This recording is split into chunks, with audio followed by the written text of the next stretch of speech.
Missed an episode of your favorite podcast? Choose from over a decade of content in our archives, not just the latest episode. All free at GCNlive.com.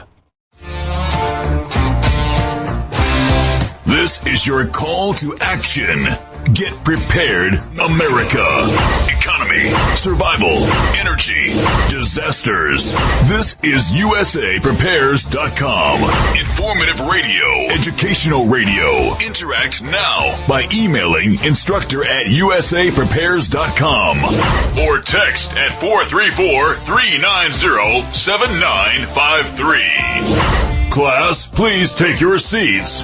Now, your instructor, Vincent Finelli. Everyone all set, cocked, locked? Here we go. Your dial is set correctly to USA Prepares. Thank you for being in class with us today. Jason, thank you for engineering the broadcast. I'm Vincent Finelli. Today, hour number one, Cathy in Ohio, and she's going to share some tips about saving money, gardening tips, what to do with tomatoes, peppers, carrots, leeks, onions, etc. And the costs of doing this, the process of planting, nurturing, etc. Hour number two, Bert Bertonis is going to be with us. I've got a question to ask him about a little bit about history. He is a history buff, and he's quite extraordinary in that realm. And we're going to be talking about radio frequency. We're going to talk about UFOs and cell phones and radio frequencies and their dangers. Cathy's with us. I don't think we're going to have time for phone calls today. Cathy, welcome. Good morning, Vince. How are you? I'm really, really well. Cathy, I asked Mrs. Finelli to send an email to a water filtration company. I know that you're interested in one, and I got to tell you, we cannot get a complete answer. So I'll give you some more information about that. When we get off the air. But here's the thing, class. The water filtration companies are dependent on outside the United States companies for some of their components in the final products that they sell. And they're having a great deal of difficulty getting those pieces. So let's say it takes 100 pieces to make a product, not particularly a water filtration product, but let's say a product typically takes 100 pieces to make, and you can get 90 of them. You can't sell the finished product if you only have 90% of the ingredients that it takes to make a finished product. So that's where the problem is. Cathy, what do you have on the blackboard for us today? Where do you want to start? I was going to talk about the produce that's coming in right now and what you can do with it. Tomatoes, peppers, leeks, onions, herbs. And I also wanted to mention a few things that you can do in the fall as far as to get maybe transplant things and when to do it and how to do it, and to get it ready for next year so you don't end up losing it, especially if it's obviously it has to be a perennial.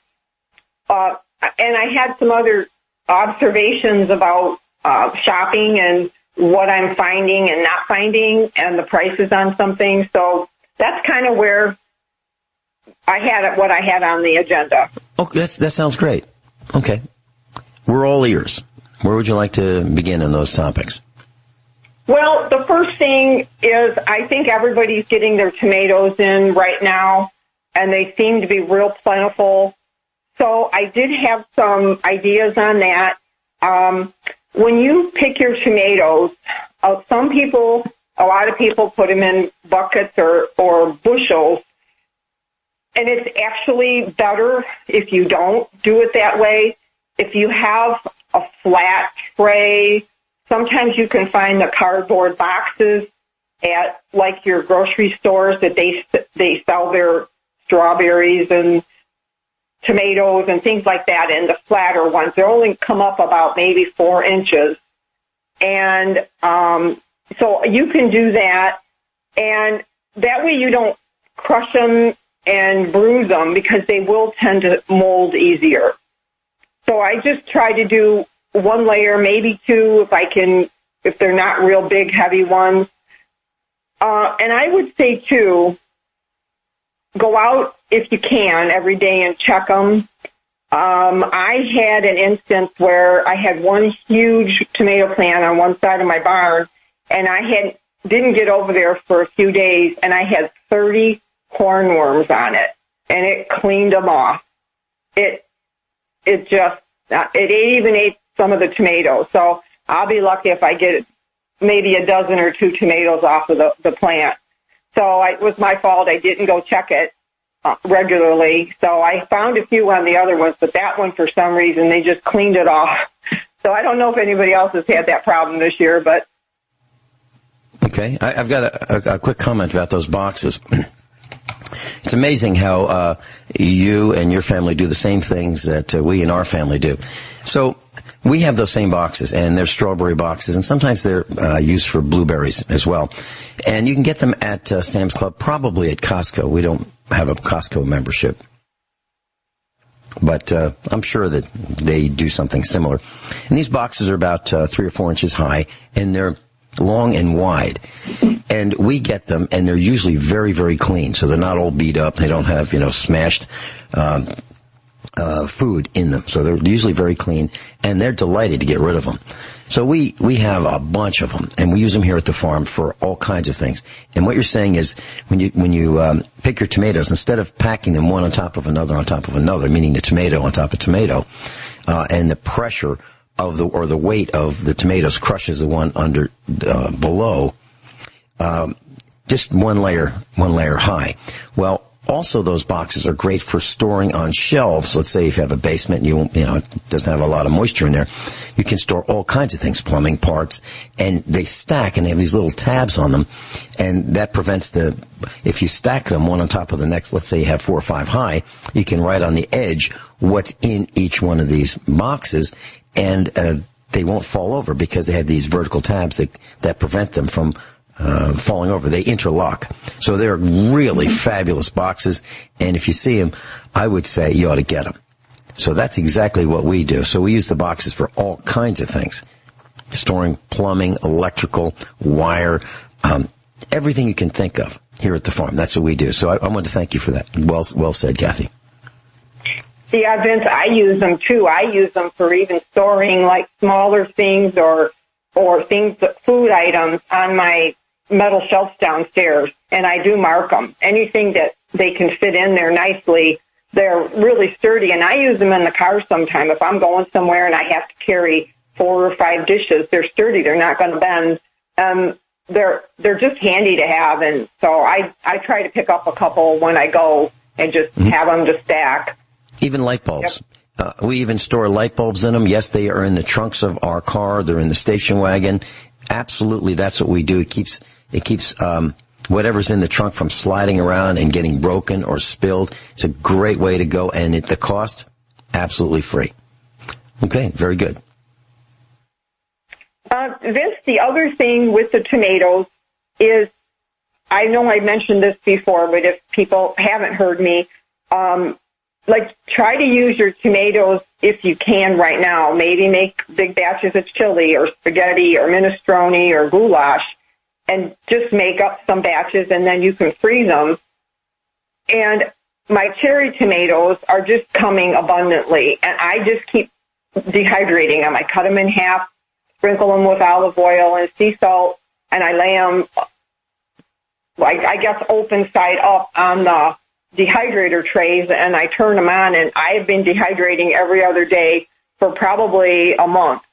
So I will have sun-dried tomatoes probably well into the next year at this time. This year was a bumper crop for those for me.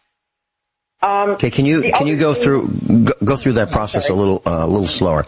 So you take the tomatoes, obviously you wash them, you cut them in half, and then you put them on the tray, and you just drizzle olive oil on it. You don't dip them in olive oil?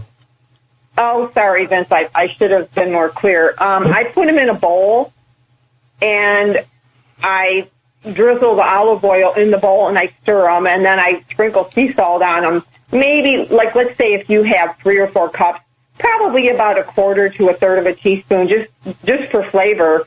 And then I let all the juice drain off. I'll drain them off or put them in a colander then so that it's not real runny on your dehydrator. but the olive oil kind of softens them and gives them some flavor. And then I set them on the dehydrator trays.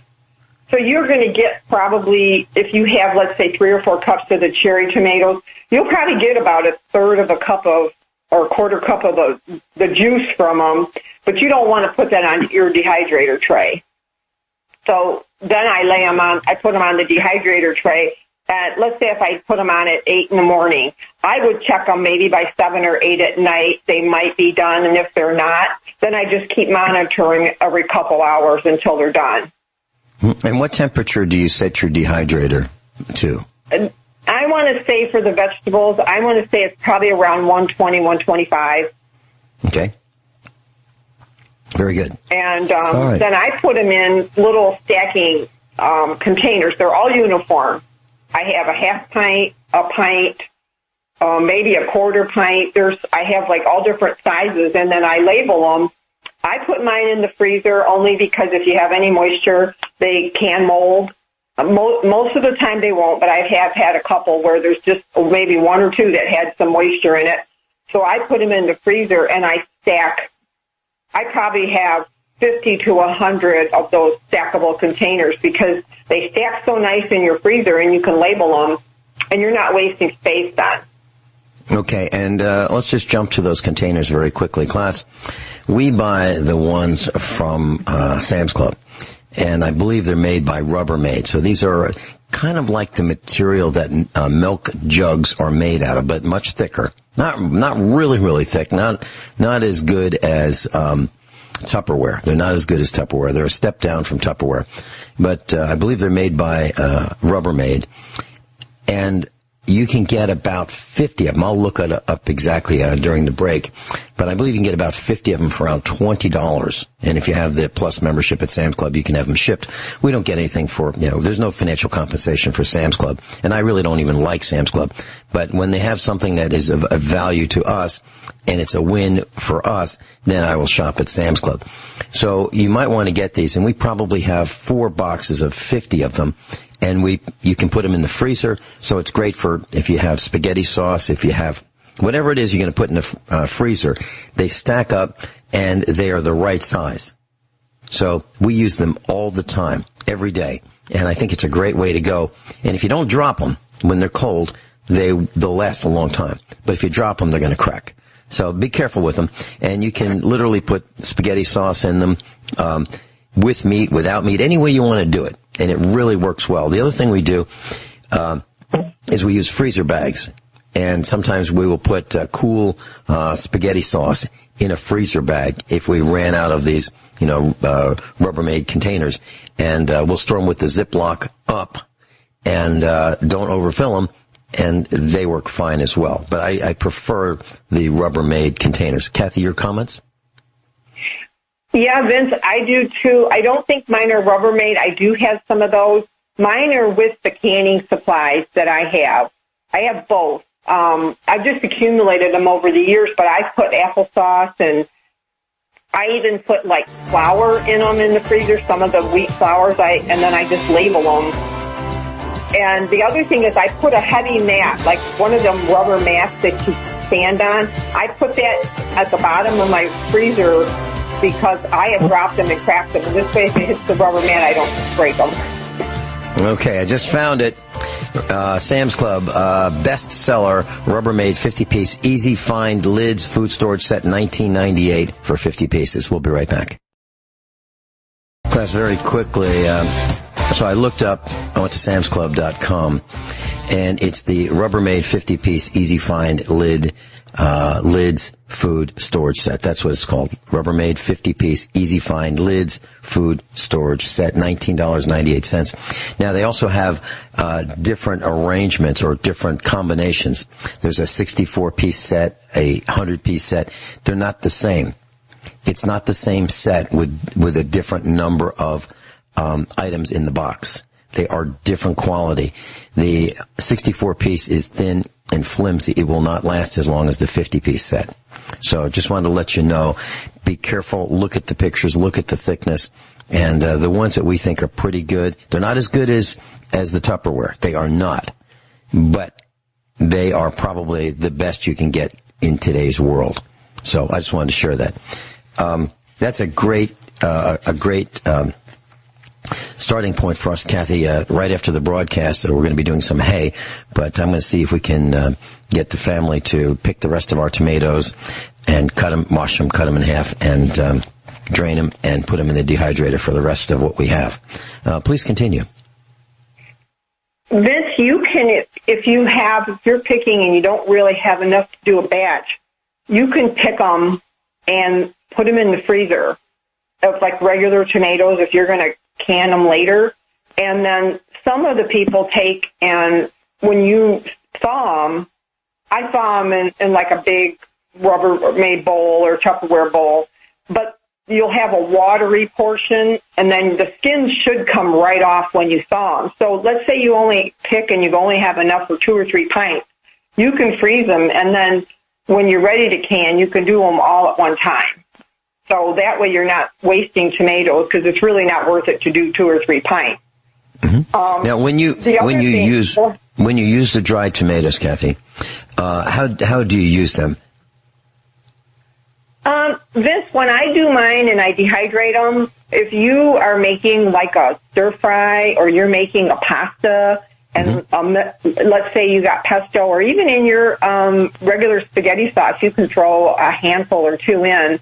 I eat them in the winter. I put them on my salad, or you could put them like on a bruschetta or something like that. But I'll use them and just like do pasta and throw a few sun-dried tomatoes. You can put them in a pasta salad, and the flavor is a lot more intense.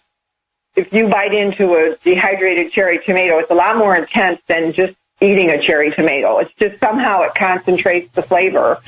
So it really brings your dishes alive and has a lot more taste. Outstanding. So, class, what you're hearing is a couple things. One is in the winter when tomatoes are not available, fresh in most locations, locally, you'll have some tomatoes. And the other thing is you can use them to extend. So if you're making your spaghetti sauce, you can put some of these in and extend what you have. And that's where we're headed. We're headed toward extending what we have, because I can see it getting worse. Cathy, please continue. Okay, one last thing on the tomatoes, and then I'll move on. But if you want to cook down tomatoes and you need the room, or you want to just let them cook all day, you can use a great big, like a Nesco makes a roasting pan. So you can just skin them and put them in there and let them cook all day. And that way that frees up your stove for the canning process. So I haven't done that as often as I should, but it's a good idea. It just saves room on your stove and on your counter. You can move that roaster somewhere where you're not working all day. Cathy, I don't think you know this, but I wanted to share this with you. Nesco likes USA Prepares so much, and we're talking Nesco, Nesco. They sent their top sales team from corporate headquarters to our expo to teach us about food dehydration. And I asked them to bring a lot of inventory with them, and they sold out. Everything they had, they sold out at our expo. So I really like Nesco, a fine company. Yeah, I do too, Vince. I have several of their products. I like them. Okay. Okay, Vince. Go ahead. I'm sorry. A couple of things I wanted to mention. If you want to store some of your vegetables, I know, like with beets, don't wash off the dirt. Just brush it off and like put them in a green bag or a storage bag. They'll last a lot longer. And you cut the tops off and save the beet greens for later. Very good. Very good. And those plastic bags that you used to be able to get off the roll at the fresh produce area, you can buy those bags in a roll on the internet. We'll be right back. Cathy's with us. She's USA Prepares domestic engineering instructor, and she's teaching us how to save money. And boy, time's going very quickly. Cathy, please continue. Vince, on the beets, a couple quick things. The beet greens are awesome as far as nutrition. They're probably one of the highest ratings of nutrition in them. I use them and I make a green smoothie every day, but I can't use all the greens. So I'm going to just take and freeze them in small bags and then pull them out when I want to make them through the winter. Or you can saute them. You can put them in dishes and things if you want. But beet greens are wonderful. But if you harvest your beet, from what I'm reading, a lot of the places say don't rinse everything off right away. Just brush it off. They'll last longer. There's something in the soil that keeps them fresher. So I just kind of take a little soft scrub brush, and when I harvest them, I try not to let them go any bigger than like maybe a tennis ball. The taste is a little sweeter. If they get bigger, they're a little bit more bland, I guess. So that's a couple tips on the beets, and those would last in the ground quite a long time because it's a root vegetable. So if you can let them go for a while to get bigger, then you'd have them a little longer. My celery is doing wonderful. So that's another one that can stand cold. Now, last year I took a bunch of chopped up leaves and I put them all around the celery, and I had celery probably till early December, and I'm in Ohio. So, and you can use like the leaves of it too. The leaves have a lot of flavor. So I will take the leaves when I cut up my celery, and I'll dehydrate them, or I'll put them in little Ziploc bags in the freezer, and I use them when I make stock, chicken soup or vegetable soup or anything I need the celery taste for. So those are tips that you can use to extend your vegetables at like a little bit colder weather. When I harvest my leeks, one of the series books that I have is called The Self-Sufficient Gardener, and he says to leave the leeks in the ground as long as possible. And there again, I leave them until early December, and I bring them in. I have the 5-gallon buckets, and I dig out and I leave a little bit of dirt on them, like just enough at the roots so the roots aren't bare. And I put them in the 5-gallon bucket and put them in the garage, and I'll have leeks till February. They really last a long time. I'll put a tiny bit of water in them every now and then, not a lot. I don't want them to get moldy, but maybe just drizzle a little water maybe after a few weeks. But the leeks are wonderful, and they last a long time. But if the trick is to harvest them late and leave some dirt around the root. Cathy, The Self-Sufficient Gardener, was that written by John Seymour? Yes, sir. Yep. I got to tell you, that book, do you know how much that book is on eBay right now? No. $75. Oh, wow. Yep. It's a real nice book. Absolutely. It goes through like every vegetable, how to plant it, how to harvest it, how to store it, and it's short and concise. Each vegetable is maybe like a page, and how deep and how to sow the seeds. When I took my Master Gardener class, that was one of the books they recommended, and so I got it. And so, yeah, it's a great book. And then the other thing I just did recently, Vince, was I got online and I ordered another pruner. It's a Felco pruner. And I think I told you before, I bought one at $25, and they're up to $55 now. But I use my pruner so much that I thought if it breaks or I lose it, I got to have another one. So I ordered another one. Mm-hmm. Yep, that's what we're doing, and we're making sure that we have spares of the things that are absolutely mission critical. Absolutely mission critical. So, class, consider this great advice that Cathy is providing. And the name of the pruner, I'll spell it. It's F as in Fred, ELCO. And it's a high-grade pruner, and it'll last you probably your whole life. And you can buy replacement blades for those, too. One of the things, Vince, that you can do now, I know corn is going to be around a little bit longer, but not too much. You can take the corn, and I don't do anything to it. I just take the corn, shuck it, and I'll cut it off. I just stand it up and I cut it off. Some people have that little corn tool that it goes around. It looks like a circle. But I just take a sharp knife and I cut it off on a cutting board, and I'll put it in a little freezer container, and I put a little bit of milk in there. The milk keeps it from drying out, and it keeps it sweet. And you don't have to save the milk. You can drain it when you want to use it, but you can freeze it. So I think I'm going to do a dozen or 2 ears of corn just to have that good flavor later on in the winter when we can't get the fresh corn. Great suggestion. What about peppers? Oh, I love peppers. I am getting them. I haven't gotten as many as normal this year.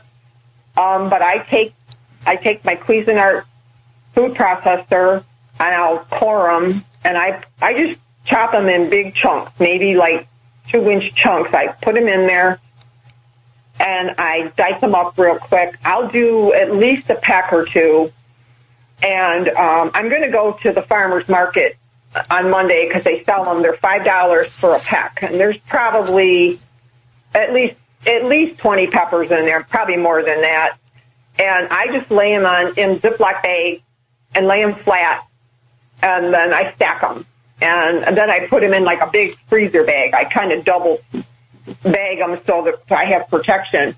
But that way I'm not buying $1.25 or $1.50 a pepper in the wintertime when I need one. So I'll just get 1 or 2 pecks. I'm getting some in my garden, but I don't think I'll get enough to last me through the winter. Cathy, when you wash your, let's say, tomatoes or peppers, some people have asked me this question. I'd love to hear your response. Should I use like dishwashing detergent when I wash tomatoes? I've always said absolutely, positively not, right? No, I don't. That's what I've said, absolutely not. Well, I feel like if they're from your own garden, I don't use any insecticides or pesticides in my garden, so or herbicides. And so I just rinse them off with cold water and maybe take like a little toothbrush or a little soft vegetable brush and just brush them off and dry them. But yeah, to me, that if you can look at what you need through the winter, even celery or onions. I mean, my onions did wonderful this year, so I'll be drying them also. Since there was something I saw online, and I didn't have a chance to do a lot of research, but it was called a drying rack. And it's got about 8 to 10 shelves, and it's wooden.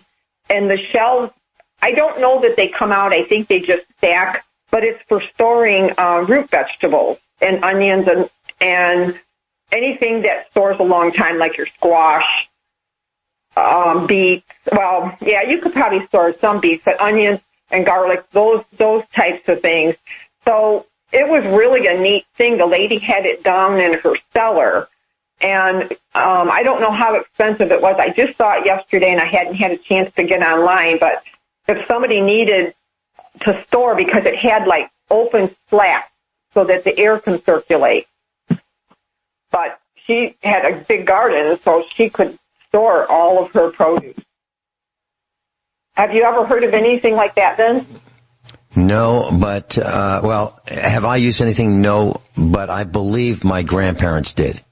I believe those were the kinds of things that were done back in the 1920s. I believe that was the case, during the first Great Depression, when people in the city my grandfather hand dug his own basement. He had a house with my grandmother, and in order to survive, he literally got a wheelbarrow, a shovel, and a bucket, and he dug a hole under the house, and then he reinforced the sides and made walls and made a root cellar. That's what he did. So yeah, they had those kinds of things, the mason jars, the canning equipment, and I have it. I have it all here. So I believe that's how they did it. But I believe they used to use tomato crates and vegetable crates that vegetables were shipped in back then. They're made out of wood with slats, and I think that's how they did it. So that's a little foggy in my memory, but I believe the answer is yes, my family has done that. That's incredible that he dug his own root cellar. It was in World War I, and he volunteered, and literally he dug hand by hand a basement. Started digging and put in one of those Bilko style doors, but he made it out of wood, made the steps out of concrete, and he entered the basement from outside, or right where the area was to wash the produce from the garden. So he made an assembly line. So they had an outside sink, and it was plumbed in so they could wash the grapes. They had grape arbor for a cool area to sit in the shade, so they could sit under the grape arbors. I mean, a lot of grapes. It made wine, and the rest of the backyard was a garden. And there was a little walkway to get out the back door and get into the driveway. But I would say almost all the area of the backyard was for processing of food, literally. And that's what people did back then. They worked really hard, and they survived. And maybe some of that genetics has been passed on to me. And maybe that's why we do this broadcast. And maybe same thing happened in your family, Cathy. I'll bet you it did. Yeah, it did. It did. My family grew up in the Depression. Well, so, one of the stories... but please continue. One of the stories my aunt told me was that when back in the Depression, she said when people had items, they shared. One lady had an apple tree, so all the neighbors got apples. And then another person had a peach tree, and she said that was just how it was in the neighborhood. They didn't have big yards where they were. They were little yards, but they did try to have gardens and some fruit trees. But she said if anybody came into any extra, they would try to share with the neighbors that shared with them. And she said that kind of helped them survive.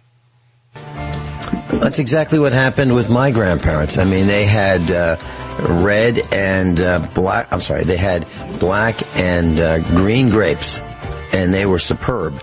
And they shared the grapes, and they shared the wine, and it was neighbor helping neighbor. That's exactly what it was. It was, but they weren't distracted by cell phones, and they weren't distracted by watching TV and going to the movies. It was all work just to survive. We'll be right back with Cathy. Cathy's with us. Cathy in Ohio. Cathy, you mentioned celery, and I just want to share with the class very quickly. I had 2 bunches of celery. And I washed it, cut off the leaves, chopped it up, put it in a dehydrator, the Nesco dehydrator, dehydrated it, and the result that I had was about a cup of dehydrated celery. So class, when you evaporate the moisture and you leave just the vegetable without the moisture, you're going to have a much smaller amount than you probably think you're going to have. So you look at 2 bunches of celery and you go, that's a lot of celery, but it'll fit in a cup when you're done. And then, so I just wanted to share that. Cathy, any comments? Yeah, that's true, Vincent. They do shrink up quite a bit. But it sure is nice because that was probably 8 months ago that I did it, and we still have celery. Now we keep it in the refrigerator. And if I make soup or something like that, I shake out the celery from this.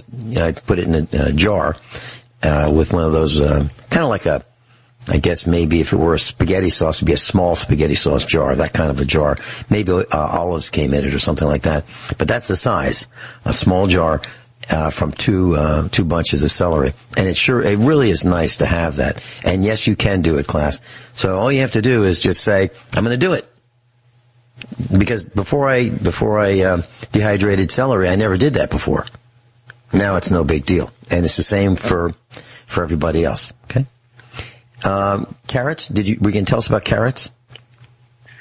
Yeah, Vince, carrots are the same way. You can just gently brush off the dirt a little bit and store them. They store well in the crisper drawer. I don't normally have enough left. I don't know if you do. Mine normally go pretty quick, so it's not like I store them long term. But they do last quite a long time in the ground, and as long as you don't store them where they're wet, they'll last quite a bit. Quite a bit. So. How about dehydration in carrots? Have you done that? No, I haven't, Vince, because one of those things where, honestly, if my crop is gone pretty quick, I give them to the neighbors and my kids, and if I need them, I can get a 10-pound bag at Sam's or Costco, and it's pretty reasonable. So I haven't done that. Okay, how about onions? What do you do with onions? Well, I have dehydrated onions. I have a box. I keep them in it's like a flat cardboard box, kind of the same size as we were talking about, but it's narrower, and I keep them dry, and I do have quite a bit, and sometimes I'll braid the top. I wait until the tops bend over before I pull them. That, to me, is a sign that the onion is ready to be picked. If not, if I have to harvest them, I just lay them and I let them dry for a few days, sometimes on the patio table, and then I'll braid them and put them on like an onion sack and just hang them. But normally I can keep them, if I let them dry and I keep them on a flat layer in that box, I pretty much can keep them till I use them. So, all right. I use them so much, and I donate them too. So, when you store onions, you store them flat. You just don't leave. If you bought them at the store, if you were to buy them at the store, and I'm thinking our class may be in that position now where they buy them. How would you store them? What would you do if you had a 5-pound bag of onions from the store? Well, it's just I kind of do the same thing, Vince, but I keep an eye on them a lot quicker because they're not as fresh. And I always feel them. If they're really hard, then I'm happy, and I make sure there's no dents in them. And that's the other thing I did want to mention, Vince, was when you bring home anything out of a bag, whether it's apples, potatoes, take everything out of the bag and look at it, because if you have one that's bad or one carrot that's bad in that plastic bag or potato, it'll start spreading into all your other produce. So I like the cardboard boxes or the wooden, like you were talking about, the wooden boxes, and I just put one of them little, it's like a drawer. You put it in your vegetable drawer. It's got little tiny feet on the bottom, and it's got holes so that the air can get underneath them. I put that in the bottom of them. I just watch them. I don't refrigerate them.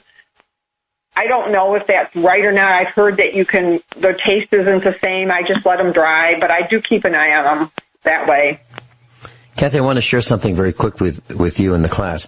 We have 2 crock pots. One, and they're made by Rival, around the same vintage, probably from the 70s or the 80s. One of them has a removable crock. The other has a crock that is not removable. They are the same capacity, 3.5 quarts. And I measured the electricity consumption. It uses 40% more with the removable crock, because it's nowhere near as efficient as it is with the non-removable crock. So I just wanted to share that with the class. So if you are using a crock pot and energy is important to you, let's say you're off grid, you're going to want the one that is a non-removable crock pot, non-removable crock from a crock pot if you get the Rival. Have you noticed that as well, Cathy? That the heat, you waste a lot of heat. Yep. So there you go. Wow, Cathy, that hour went so fast. I'm looking forward to our next broadcast. Bert Bertonis is with us. He's a radio frequency engineer, patent holder, and he designs some systems for some of the biggest of the big, literally, no exaggeration, in Silicon Valley. Well, sometimes mispronounced as Silicon Valley, but it's Silicon Valley, California, the epicenter of technology for the planet. Welcome, Bert. Good morning, Ben.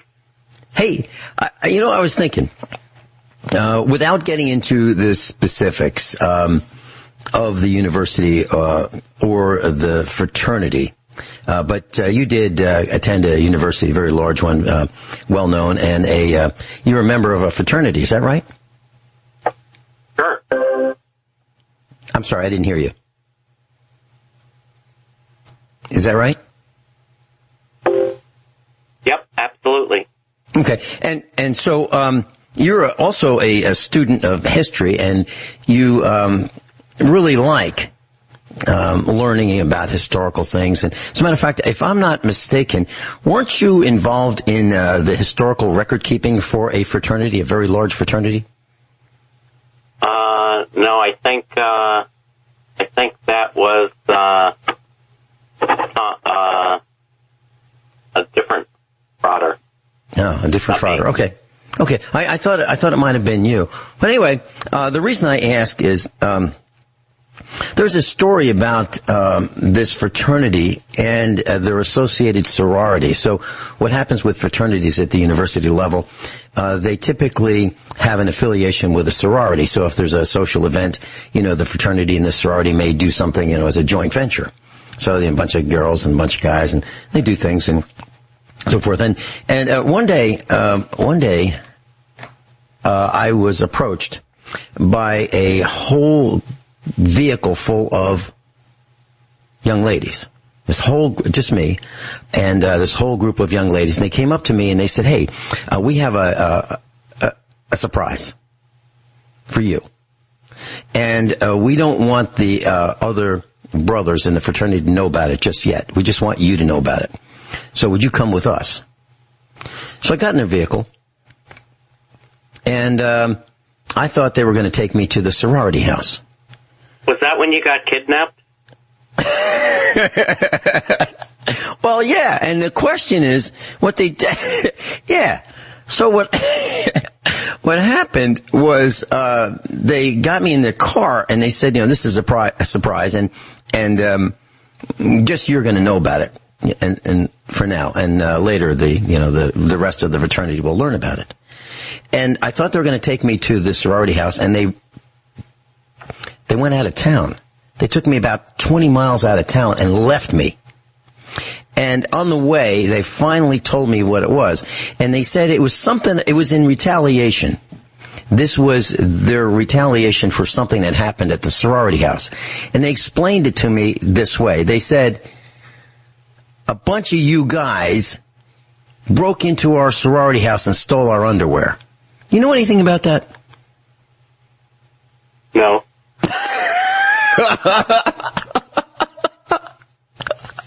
Okay. Okay. Yeah, I can understand why you don't want to answer that. Okay, so what do you have for us today? Well, you had a couple of things up on the docket, and I thought we'd talk about 5G and electromagnetic radiation first, because I think talking about that, I can provide a lot of answers. The other topic you suggested, we can cover that if time permits, but I think there we have questions and answers. Okay. Well, why don't you begin?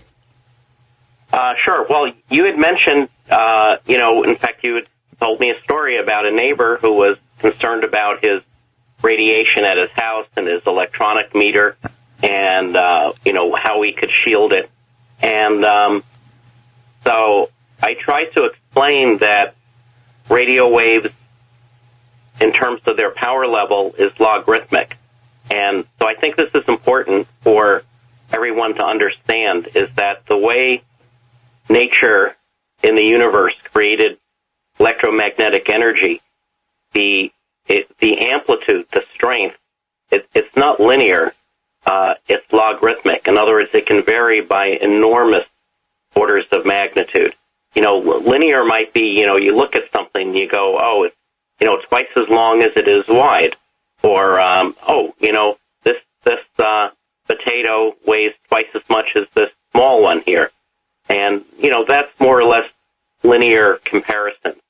In logarithmic, the best example I can give you is the Richter scale on earthquakes. An earthquake of 6 compared to an earthquake of 7 is 10 times. And times the movement of the Earth. And that's how electromagnetic energy, in terms of its level, how it operates, how it exists. So, and I'm giving you this just kind of to set the backdrop of what we need to be concerned about for sure, what we maybe should be concerned about, and what is almost certainly probably safe, or at least at a level below other things that have been there, our whole lives.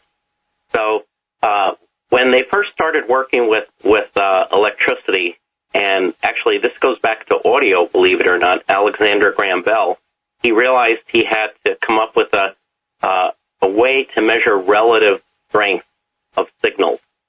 So he came up with something, and it basically said every time the signal goes up by 10 times, I'll call it a bell after himself.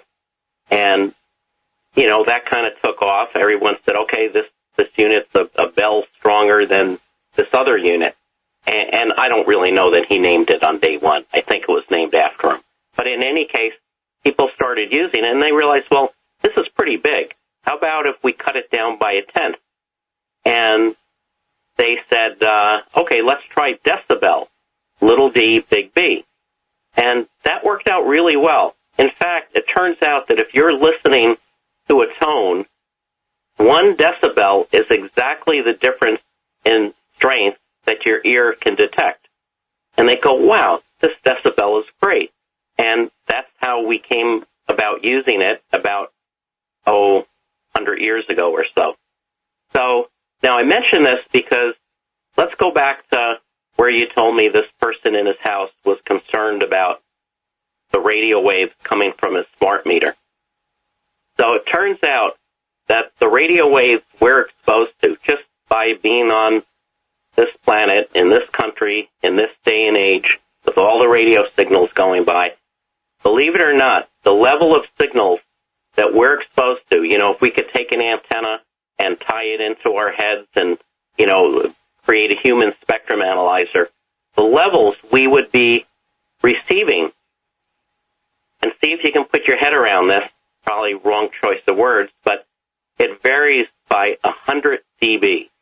In other words, from the strongest signal, which would be, probably your cell phone in your hand, or, walking right up to your wireless router, or, let's say, probably not a good idea, but you live across the street from a TV or radio transmitter or a cell tower, which is more prevalent, that being the strongest, all the way to the weakest, being out in Yosemite Park in the middle of nowhere and just picking up the background radiation or a few distant TV radio stations. That difference in amplitude is over 100 dB.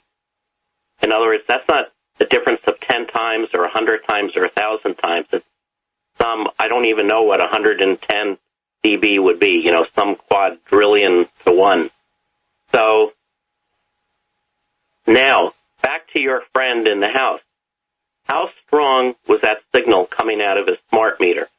I suspect, even though he thinks putting steel wool around it got rid of his headache, I suspect, that was just him thinking he lowered the signal, because the smart meter is going to radiate, just feeling a little theme.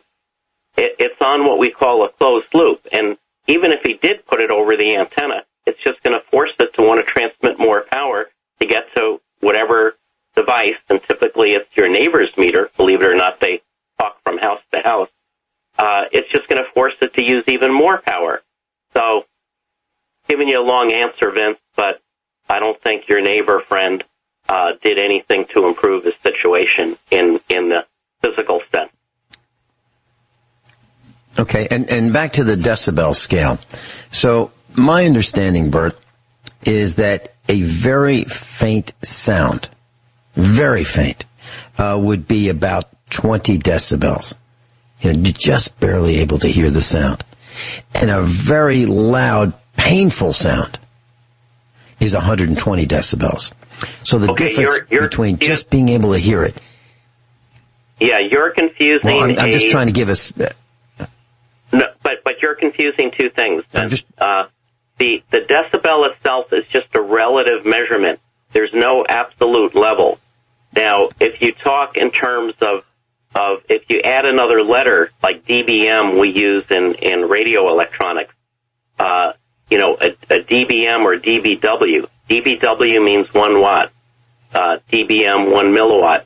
So in terms of audio, and I'd have to go get my audio chart to see what it is, you're not referring to a dB. You're referring to a dB plus something else that sets an absolute level.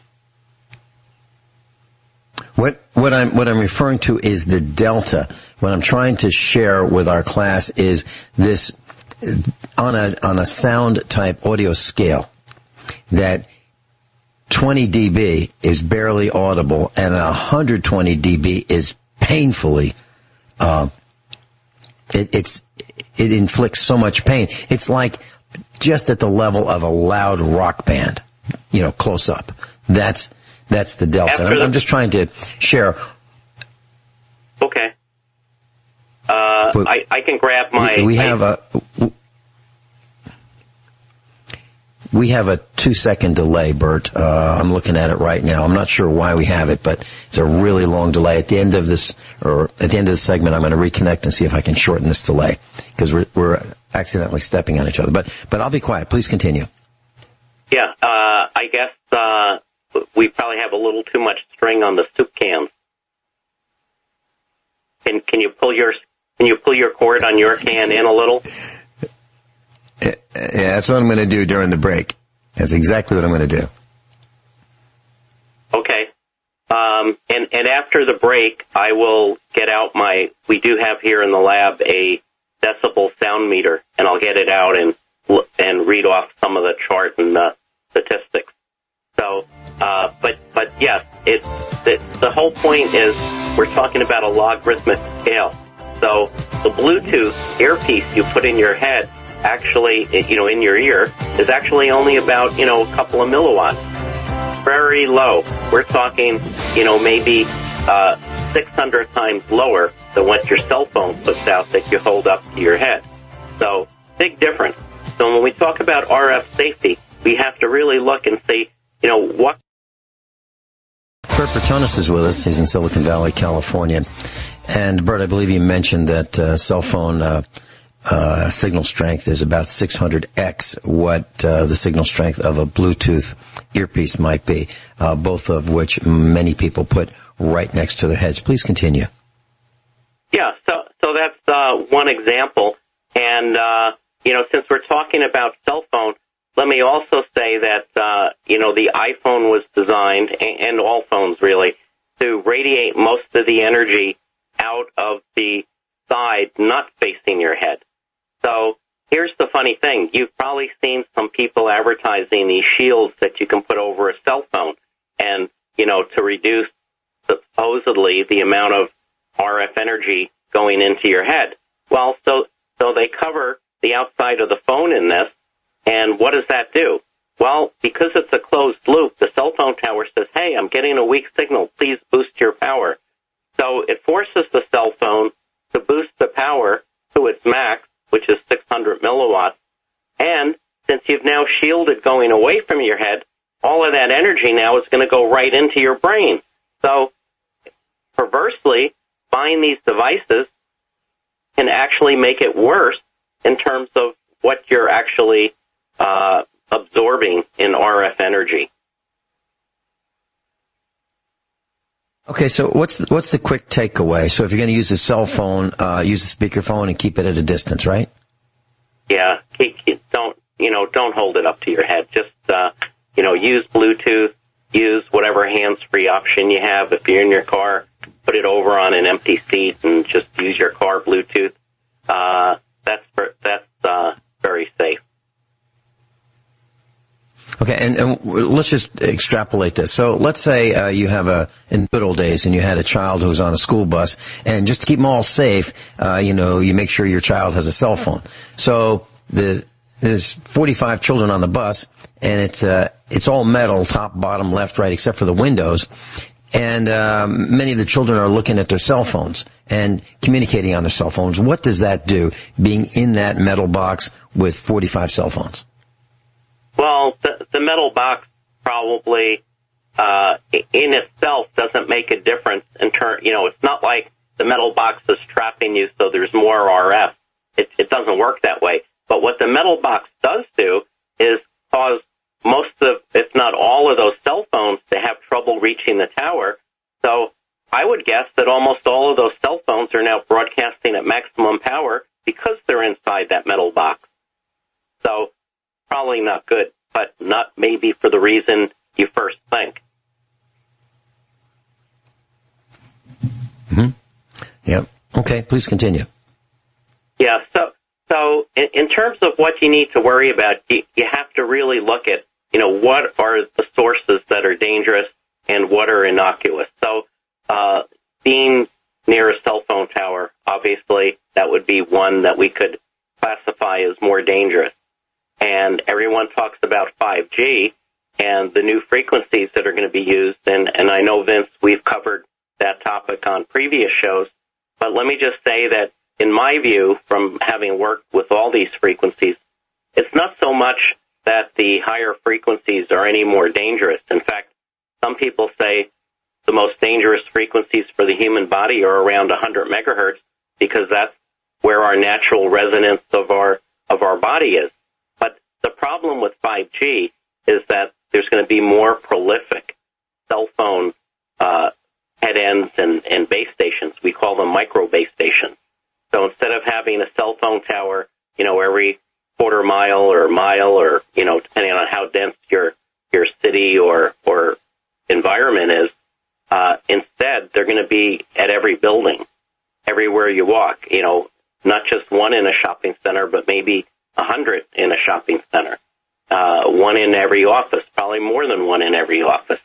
So in terms of the aggregate power, the total amount of power, that's what's potentially more dangerous, not the any one unit per se, just the fact that we're going to have so many more of them. I remember you telling me a story about how you were called in as a consultant. There was an installation at a campus, and where students lived, and they put in some Wi-Fi equipment so that students could have in their rooms all the amenities of ubiquitous Wi-Fi. It didn't work very well, and it was a multi-story building. And you found out that the installer set all of the Wi-Fi routers to maximum power, and they were overpowering each other. Bert Bertonis is with us, and Bert, the story I was relating to was when you were consulting about a whole bunch of access points, wireless routers set to maximum power, and they were jamming each other, and they weren't working very well. And so what typically happens is, I guess, the professionals who install these really don't know all the answers, and they just turn them up to maximum power, and they fight with each other. Isn't that what you were telling us? Yeah, they were putting in repeaters, and the whole dorm was basically just clogged with so much RF energy. At first, you put in a repeater, and you get a little stronger energy, and it sounds good, but you're really making your neighbor have more interference, so then your neighbor puts one in, and then that keeps continuing to where everybody puts them in, but nobody's working because the interference just gets unbelievable. And the other issue is that these are all working asynchronously. In other words, they're not coordinated. So, Wi-Fi, believe it or not, has a very primitive protocol, and it basically, just listens, sees if it thinks it's okay, and starts transmitting without any knowledge of what's happening at the other side. So, without any type of link coordination, system coordination, it just ran havoc, and the net result was nobody really was able to get their Wi-Fi to connect. And just as a rough approximation, do you have any idea about how much this system cost to be installed? The overall cost of the system that didn't work very well? Yeah, probably. I don't recall the exact numbers, but you know how these things usually work. The equipment maybe cost $1,000 in total. I mean, the Wi-Fi has gotten very inexpensive, but the consultants probably charged $50,000. So, and so you can go with that. Mm-hmm.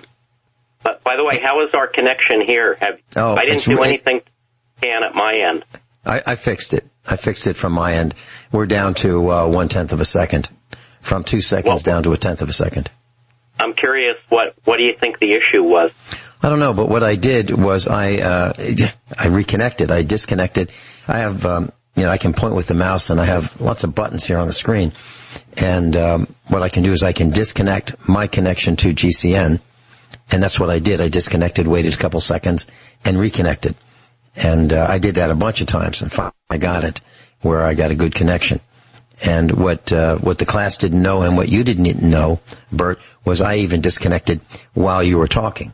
So, I figured I had about 10 seconds before you took a breath, and I disconnected and reconnected a bunch of times like that, and finally we got it. So that's where we are. Yes, I did notice that after I finished talking and took a breath, we were in the middle of a commercial. Yeah. Okay, please continue with this fascinating discussion about radio frequencies. And what you're sharing, I don't think the class was totally aware of, and now they have a greater appreciation for the sophistication and the lack of sophistication of these radio frequencies that are all around us. And one other thing, Bert, so if a person lives in an apartment building, what's the likelihood of having a greater amount of radio frequencies, Wi-Fi, et cetera, cell phone frequencies, microwaves, than if they just live in a single-family house in the suburbs? Greater. I guess, let's say 10 dB greater. Mm-hmm. And what would that be as a factor of X? How many X greater would that be? So remember, a bell was 10 times, so a decibel is 1/10. And then 10 dB, you're back to a bell, so 10 times greater. Mm-hmm. And let's do it this way. A rural farm, kind of, imagine our farm versus, typical farm versus a single family house in a neighborhood, versus an apartment building. I'd say, this is good. We got the dBs down here. I'd say 10 dB from you to the suburban house, and 10 dB from the suburban house to the apartment building. And if that apartment building is near the World Trade Center transmitter or some other major cell phone or radio or TV transmitter, you can add another 10 or 20 dB to that. Okay, so from low to high. Okay, the farm in the middle of nowhere versus the apartment building near the World Trade Center, or in somewhere in New York City, Trump Tower maybe. What X would we be talking about from low to high? Well, I'd say just in terms of the aggregate power, maybe 50 dB. But in terms of individual signals, go back to the beginning of our discussion here today, could be as much as 100 dB. Because if you actually, try to just, go to your farm, take some measurements on a spectrum analyzer, go to Trump Tower, take some measurements, you would actually find, and you don't even need to go to Trump Tower, you could just go to your local cell phone tower. You would find, as you measured these signal levels, at least 100 dB of difference between the ambient noise on your farm and across the street from the cell phone tower. So what is the takeaway for our class, Bert? Most people have cell phones. Most people have Wi-Fi. Most people live in either a neighborhood or an apartment building. There are few of us who live in the middle of nowhere for a lot of reasons. So what is the takeaway for someone who lives somewhere in the middle, like in a home in a suburb? What can they do? Well, minimize using your cell phone up to your head. So use Bluetooth, use hands-free. If possible, don't locate your house across the street from a cell phone tower.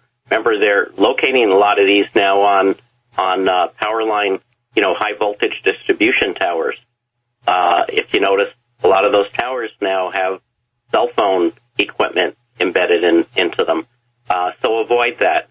Obviously, don't live across the street from your radio transmitter for your AM radio station.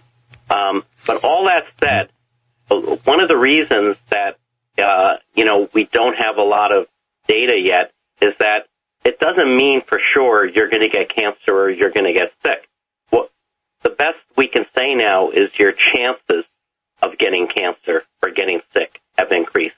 But it doesn't mean, you might be destined to get cancer no matter what because of your DNA or just, things you ate. I guess you talk about that a lot with your doctors, Norm Shealy and other doctors you've had on. So, but the whole point is your chances, your odds of getting it go up. And just like how you eat in your diet, the same thing's true about where you are in the environment in terms of electromagnetic energy exposure. Okay, how about this? There's some concern about window screens. Back in the 1950s, 1960s, well, back in the 1940s, window screens were made out of brass wire in a woven kind of a mesh. That was superseded by aluminum window screens because aluminum was much, much less expensive. And then that was superseded or replaced by fiberglass window screens. Now, some people believe that electromagnetic rays, wavelengths, radio frequencies are coming through their windows because it's easier to get through glass than it is, in many cases, than it is to get through a stone or a wood-framed, wood-sided house or aluminum-sided house. So, Bert, is there any advantage for going backwards in technology, replacing fiberglass screens with aluminum screens or brass screens to keep some of that electromagnetic radiation out? Is there any reason to do that or not? Not really. I can't see why. And again, you're thinking in terms of visual, what you see with the eyes. Radio waves don't care about, the obstructions for radio waves are much different than what you see with your eyes. So you're talking about the windows, but what about the other 90% of the house that doesn't have windows? It may or may not be shielded for RF, and if it is, it might be just certain frequencies that it's shielding against. In other words, do you have fiberglass installation with metal back, or most likely not? So do you have stucco, which my home does, which is a metal screen embedded in there? Well, that'll filter out, or filters may be the wrong word, but shield out some frequencies, but not others. So the window's really just a small part of that. And also your roof, obviously, signals can come through. I have a tile roof, and, radio waves can penetrate it fairly easily. In fact, I put we talked once about FM radio stations. I have an FM radio antenna in my crawl space of my roof, pointed out through the roof, and it works fine because there's really, except for a few nails, there's no metal in my roof. Mm-hmm. If you were building a home today and you wanted to protect yourself from electromagnetic radiation, do you have any suggestions, or is it impossible? You don't need to really use Wi-Fi everywhere if your house has been wired for Ethernet. So, interestingly enough, there still is a little bit of radiation off of the Cat5 cables from high-speed internet, but it's very low. And so, to the extent you can, use a wired connection.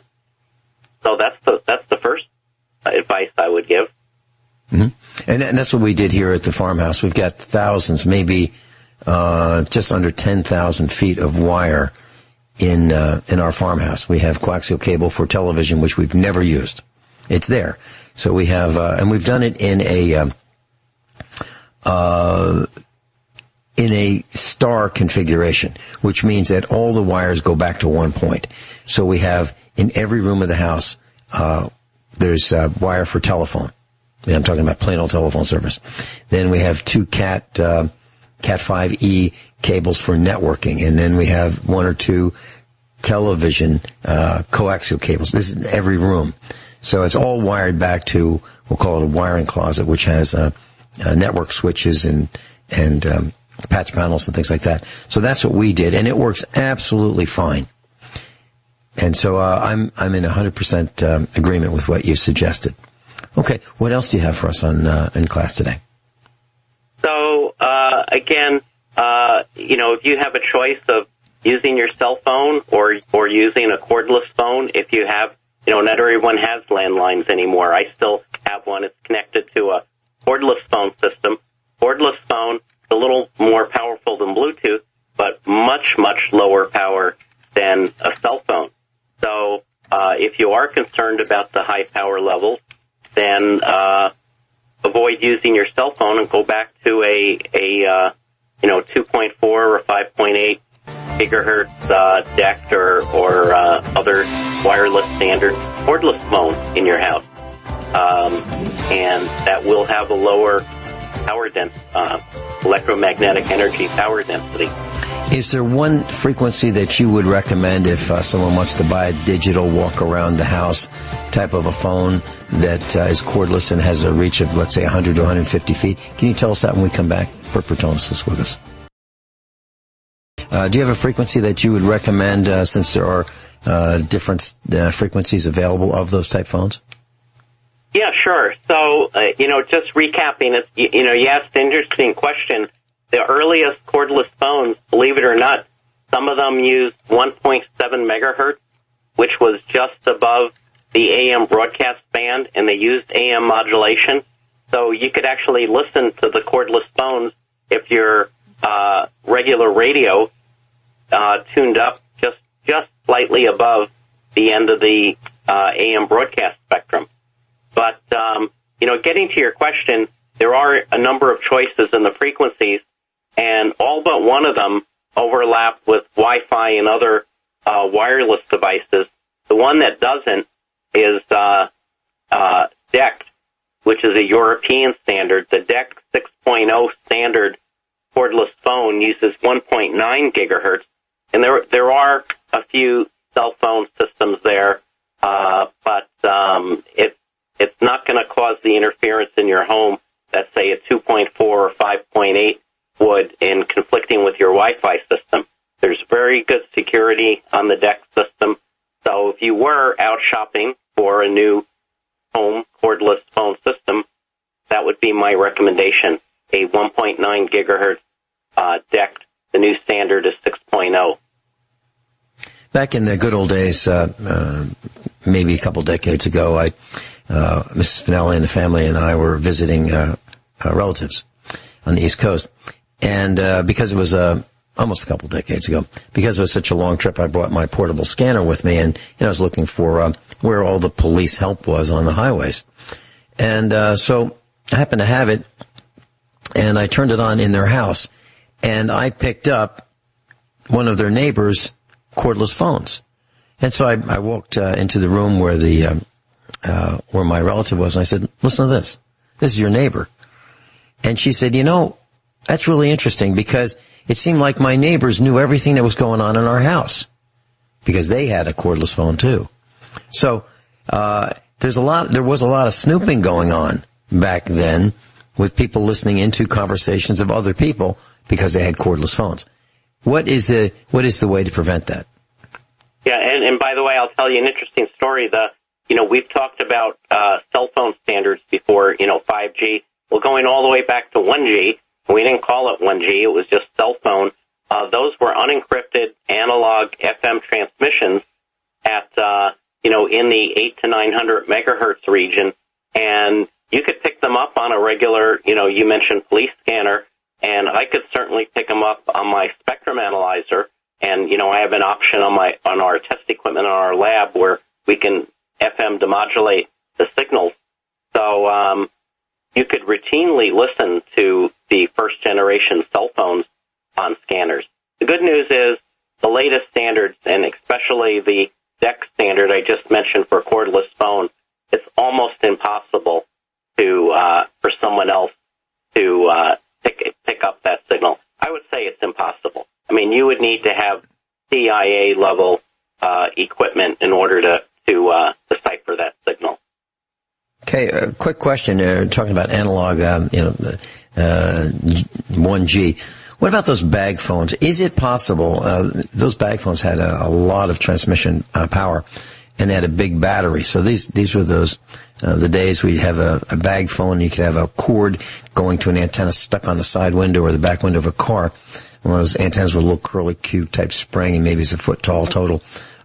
Is it possible to modify those to make them into a two-way radio, or is it too complicated to do that if you had two of them? Too complicated to do that. You could why not just get a two-way radio?